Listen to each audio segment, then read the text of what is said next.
Et pour en parler, nous sommes avec Denis Jambard, journaliste essayiste français. Denis Jambard, bonsoir et merci d'avoir accepté notre invitation. Je vous en prie, bonsoir. Alors, dans cette lettre publiée dans la presse aujourd'hui, le président Emmanuel Macron pose les conditions de désignation du Premier ministre en appelant les forces républicaines à bâtir une majorité solide à l'Assemblée nationale. Selon vous, pourquoi le président Macron prend-il encore du temps pour nommer quelqu'un à Matignon ?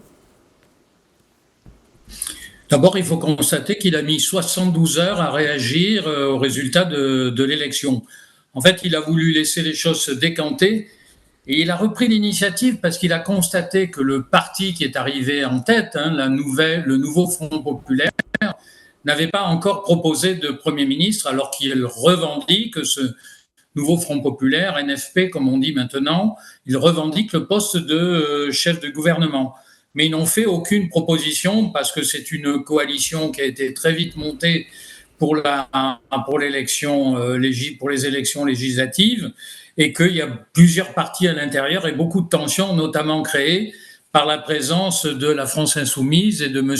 Mélenchon, qui revendique d'ailleurs ce poste pour lui-même, et cette revendication n'est pas partagée par tous. Et donc, face à l'absence de propositions, et disons de propositions offensives, le chef de l'État aurait eu à se prononcer sur un nom qui aurait été avancé, eh bien, il a décidé de reprendre la main en choisissant une ligne politique qui consiste à la fois à enregistrer l'échec du Rassemblement national, qui reste malgré tout, il faut quand même le rappeler, le premier parti en voix et en nombre de députés, avec 143 députés à l'Assemblée nationale désormais, et en rejetant aussi toute collaboration ou toute présence dans la solution qu'il propose de la France insoumise. Il essaie de passer entre les extrêmes, ce qui était son projet initial d'ailleurs, il faut bien dire, quand il a dissous l'Assemblée nationale, mais il a été pris par surprise par l'Alliance des gauches qui fait que son projet n'a pas abouti. Mais aujourd'hui, constatant qu'il n'y a pas de majorité absolue et que les majorités sont très relatives, certes, le nouveau Front populaire dispose d'un peu plus de 170 députés, mais c'est 100 députés de moins pour avoir la majorité absolue. Donc le chef de l'État s'est engouffré dans cet espace pour essayer de proposer une coalition de gens qui passeraient d'une certaine manière au-dessus des partis et en leur donnant quelques jours pour se rassembler, pour discuter et pour s'organiser.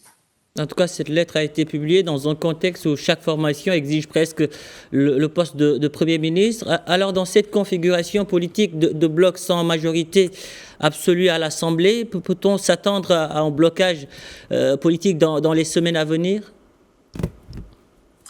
Alors d'abord, le gouvernement Attal continue. Ça va lui permettre de passer au moins le 14 juillet, sans avoir à ses côtés un nouveau Premier ministre. Donc, la cérémonie traditionnelle du 14 juillet se passera comme précédemment, enfin encore que Gabriel Attal n'a jamais été présent au 14 juillet puisqu'il a été nommé en janvier. Mais pas de nouveaux élus issus de l'élection de dimanche dernier. Il est évident que comme il n'y a pas de majorité, tout gouvernement qui irait sous ses propres couleurs, tout parti qui irait sous ses propres couleurs, naturellement se retrouvera très vite en situation de blocage. Parce que dès qu'il ira présenter un projet de loi, d'autant plus que la gauche est extrémiste, poussée par la France insoumise, eh bien les autres partis prononceront une motion de censure.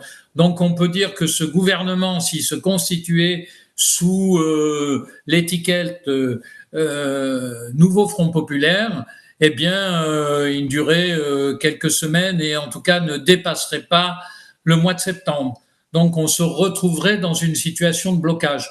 Et le chef de l'État essaie de la dénouer en faisant cette proposition. Et naturellement, on peut imaginer que des contacts sont pris. Je peux d'ores et déjà vous dire que, par exemple, M. Gérard Larcher, le président du Sénat, a refusé d'être Premier ministre. Mais il se peut qu'il y ait d'autres contacts, comme M. Xavier Bertrand. Mais il faut trouver un profil d'un homme qui pourrait être soutenu à la fois par les Républicains qui certes ont fermé la porte à toute coalition dès aujourd'hui, mais bon, la porte reste peut-être entrouverte, rassemblant des élus macronistes, mais aussi du centre et en même temps des sociodémocrates qui s'éloigneraient un peu de ce nouveau Front populaire. C'est assez difficile à réussir, il faut dire, et il faudra trouver une personnalité. Alors, Monsieur Xavier Bertrand, paraît-il, serait approché aussi, et d'autres sans doute encore.